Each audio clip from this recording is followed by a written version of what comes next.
বাচ্চা কোলে নিয়ে যে মহিলাটি দাঁত বার করে হাসছে সেই মহিলাটিকে আমার মা বলতেও ঘৃণা হচ্ছে, কারণ এই মহিলাটি এবং তার বয়ফ্রেন্ড মিলে এই ছোট্ট দুধের শিশুটিকে হত্যা করেছে।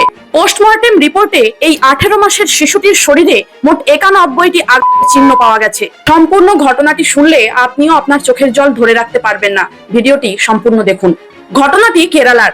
রিপোর্ট অনুযায়ী 29শে মে গলায় খাবার আটকে গেছে বলে এই বাচ্চাটিকে হসপিটালে ভর্তি করা হয়। হাসপাতালে ডাক্তাররা বাচ্চাটিকে মৃত বলে ঘোষণা করে।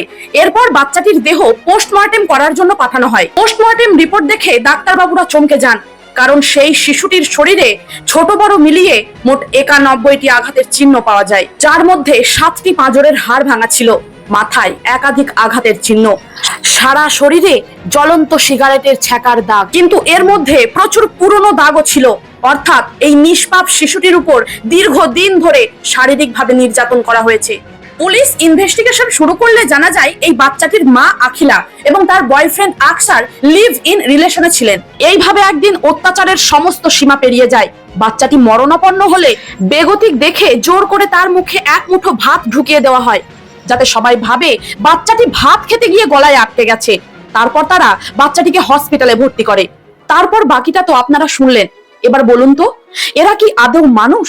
এদের কি মানুষ বলা যায়? একটা পশুও তো তার সন্তানকে স্নেহ করে, ভালোবাসে, আগলে রাখে, কিন্তু একটা মানুষ হয়ে সে কোন জায়গায় গিয়ে পৌঁছেছে একবার ভাবুন।